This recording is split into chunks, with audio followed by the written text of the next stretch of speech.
Welcome to my first of several videos on how to score rubrics using Orange Slice Teacher Rubric. In this video, we're going to take a look at traditional scoring, a traditional scoring method. And what I mean by traditional is you see this first rubric here. It has three categories: sentence fluency, vocabulary, and completion. And the performance levels up on top score a 5 all the way down to a 1. So in this particular rubric, we're looking at 15 points, each of them being 5 points each. Now, the struggle with this kind of rubric in scoring is you can see from this table up above, which I've gone ahead and inserted in there for your to make things easier, that a 5 score really is in the 90 to 80% range. A 4 is 80 to 70, somewhat 60% range, but a 3 is the cutoff between a D minus and an F, and then categories 2 and 1 are both in the F range. So 3 of the 4 performance levels are in the failing range. And so that makes it quite difficult for a student to be able to succeed, as well as for a teacher to have options to score a student's performance. This problem is compounded when you have a 3-column rubric. In this one, you can see the 5 is the 90 to 70% range. A 3 is the cutoff between the D and the F, and the 1 clearly is in the F range. So 2/3 of the rubric is an F category. Again, that makes it difficult. There are solutions around this. One solution is the points you use. This rubric down here at the bottom, this rubric is a 200-point rubric. 2 categories. Each category is worth 100 points. So in this one, my lowest score here is 60 points, or 60% of the possible points for the first category, vocabulary, is achieved here. So this is the category that cuts the difference between a D minus and an F. So if you had vocabulary 2 words used correctly, you'd have 80 points out of 100. So that clearly is in the B range, or at least a low B range.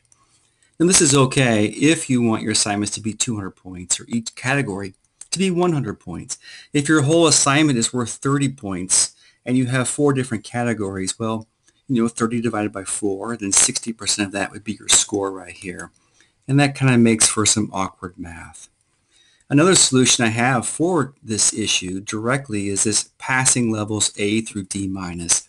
If you select that, and we'll see more of that in the video too, this one here, all your rubric's performance levels will only score in the regions A through D minus. It won't score below a D minus. So the issue is addressed there.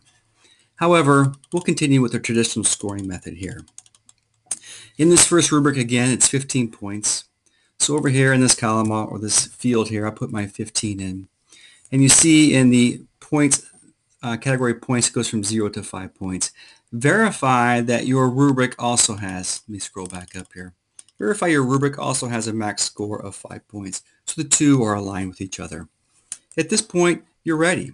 We can go ahead and click on grades. And I'll just say for sentence fluency, they scored a 4. For vocabulary, we'll say they had 2 words used correctly in completion. It was more than 90% complete. At this point, we're ready to process the grade. And we see that we have an overall score of 12 points. And 12 out of 15 points is an 80%. And let's go ahead and verify. We have 5 points here for completion. We have 4 for sentence fluency, so that would be 9. And 3 for vocabulary, so again, 12 points. So in this one, we're getting a score of 80%, which is kind of what we expect to have. In the middle right here is an 80%, so that's about the right score. Again, only 2 of the categories here are in the passing range. Let's assume you wanted to do not an analytical rubric, but you wanted to do a holistic rubric. Okay, so a holistic rubric, that will focus not on the points scored, but it will take a look and provide a directional score for you. So in this particular case, if I hit process grade, you see that the categories are still selected, but the points up here is changed. It's now 4 points, and there's no percent, because again, a holistic rubric, you want a directional. What this means is, right now, the assignment is scoring 4 on average. So they're in this category. So that student would expect to have a score in the neighborhood of 4 times 3, or 12 points in this case. So in that way, it's a little bit different the way the grade's presented, where the holistic is more of what the category is up here. And the analysis rubric will give you the sum of the points as well as a percentage. So this one right here is the analysis rubric score. This would be the holistic rubric score. Okay, I hope you found that useful. I hope you found that helpful. Again, if you want to go with analysis rubric and you don't want this situation to happen where 2/3 or 3/5 in this case of the performance options are in the F category, we want to look at the passing levels A through D minus. Check out my second video.